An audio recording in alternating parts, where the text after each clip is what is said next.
que é a estrutura básica de uma célula folicular.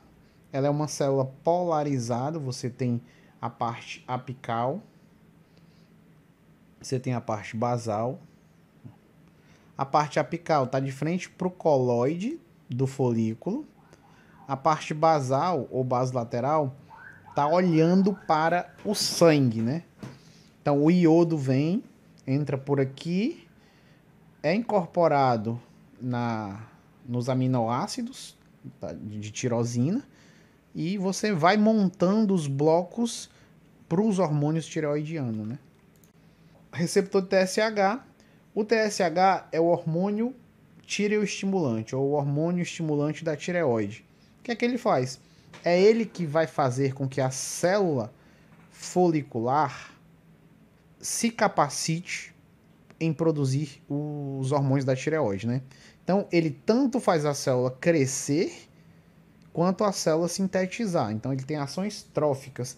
A grande maioria dos hormônios sobre as suas células alvo, elas têm ações tróficas, né?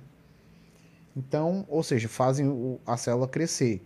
Por isso que quando há uma deficiência hormonal, por exemplo, a hipófise perdeu a comunicação com a tireoide por algum motivo, suponhamos que por falha da produção de TSH mesmo, né? Um hipopituitarismo. A hipófise deixa de produzir alguns hormônios, dentre eles, por exemplo, o TSH. A tireoide sofre um processo de atrofia, porque o TSH tanto manda a tireoide secretar hormônio, quanto manda a tireoide crescer e ficar funcionante, né? É isto. TSH chega, é um receptor acoplado à proteína G, ó, tá aqui, ó. Um receptorzinho acoplado à proteína G. São duas proteínas G, a proteína GQ e GS. A GQ ativa a fosfolipase C, IP3, ó, cálcio. O processo de iodação que faz parte da síntese dos hormônios da tireoide. E a proteína GS, a MP cíclico, que faz parte do braço da MAP quinase, e aí você tem a parte da proliferação e crescimento da célula da tireoide. É isso. Resposta ao TSH aqui é só para mostrar, ó, aqui você tem um folículo da tireoide normal. E aí você tem essa mesma estrutura na ausência de TSH. Ó. Nota que dá para ver que as células são um pouquinho menores. Ou seja, você tem uma atrofia na ausência de TSH. Se na ausência de TSH você tem atrofia, no excesso de TSH ou com estímulo de TSH você tem o quê? Uma leve hipertrofia ou uma leve hiperplasia. Então, hipersecreção de TSH também causa um aumento da atividade e do crescimento da tireoide. Óbvio, né? Óbvio. É só começar a falar que dá vontade de tossir. Ai, ai. Se a live será salva? Provavelmente. Aqui, ó, mostrando que há uma endocitose do coloide. Coloide é aquela estrutura gelatinosa que está dentro do folículo. Novamente, eu estou dando algumas aulas aqui pingadas, explicando, mas eu não fiz a live para dar uma aula sobre fisiologia da tireoide. Já já eu vou pular para outro tópico. E a gente vai falando aqui e conversando. Vocês também podem ir perguntando alguma coisa. Ai.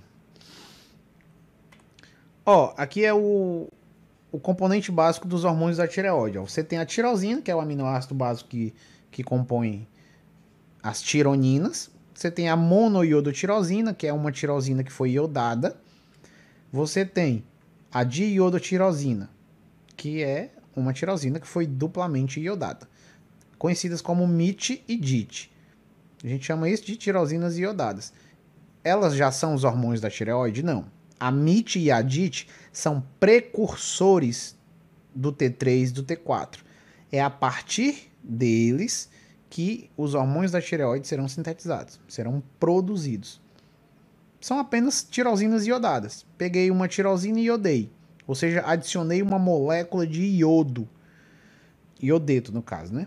Para ficar mais correto. Aí você tem o T3, que é formado por uma MIT e uma DIT. Eu peguei a monoiodotirosina Juntei com a diiodotirosina, eu formei uma tironina. Então, tironina é quando eu tenho duas tirosinas. Se eu peguei uma MIT e uma DIT, eu tenho o T3, a triiodotironina. Se eu peguei uma MIT e uma DIT, eu posso ter o T3 reverso. Qual é a diferença? É a maneira que o iodeto é adicionado.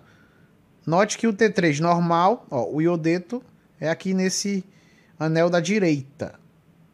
E no T3 reverso, o iodeto está adicionado no anel da esquerda.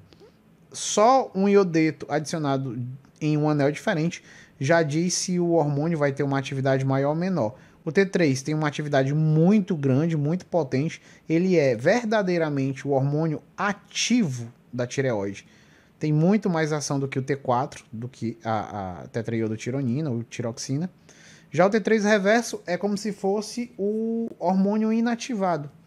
É o hormônio inativo. Como se fosse, não. É o hormônio inativo.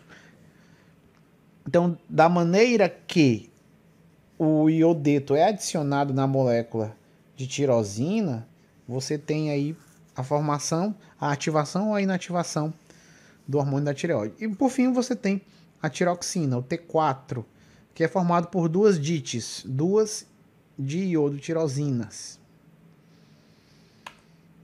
Que é só para mostrar bonitinho a estrutura, ó. T4 aí, bonitinho. T3 aí, bonitinho. Aí você tem a tireoglobulina também, que é um componente bem interessante. Ó, é um homodímero de 132 resíduos de tirosina, ou seja, a tireoglobulina nada mais é do que uma tirosina gigante. Uma tirosina gigante é ótimo, né? Uma proteína cheia de tirosina, com vários resíduos de tirosina. Mas nem todas sofrem iodação, ou seja, nem toda tirosina que está lá está iodada. Quem é que vai iodar? É uma enzima chamada de tiroperoxidase. Acho que ela não está mostrada aqui nessa figura, não. Aqui, ó. Apenas um terço é iodado, formando MIT, DIT, T3, T3 reverso, T4. Certas tirosinas são favorecidas na iodação e no processo de acoplamento. Justamente por isso que você forma mais T4 do que T3. O T4 ele é como se fosse uma forma de pró-hormônio, ou seja, um hormônio inativo. É a forma que o T3 é transportado, digamos assim. Então, a glândula tireoide, ela produz 90% mais T4, né? Do que T3. Porém, o T4 tem afinidade 100 vezes menor pelo receptor dos hormônios da tireoide. Ou seja, produz mais T4, porém o T4 é menos ativo. Tem uma menor potência nos receptores. O hormônio ativo, de fato, é o T3. Então, como eu falei, o T3 reverso ele é um produto do processamento do T4. Você tem enzimas chamadas de desiodinases. Essas enzimas elas retiram o iodo, o iodeto do esqueleto dos hormônios da tireoide. E aí, se você retirar de uma região X, você produz o T3, ou seja, você ativa o T4. Se você tirar de uma outra região, você produz o T3 reverso. É basicamente isso. E as referências que eu usei, ó. Margarida Aires, o Guyton também, não deixa de ser, mas apesar, como eu citei, né, de estar bem desatualizado em certos conceitos. O Boron, que já está na sua terceira edição, aqui é a segunda, Fisiologia do Bernie Levy e a Fisiologia da Silverton. São livros que eu realmente indico sempre, sobretudo esses dois aqui, ó, Margarida e o Boron. E aí só quem quiser acompanhar os meus cursos, aqui é a minha plataforma, a Fisio, só colocar no Google a Fisio Cursos que você vê lá. E aqui tem os canais, o canal do YouTube e o canal do Telegram também que você pode acompanhar. Sempre estou colocando coisas lá.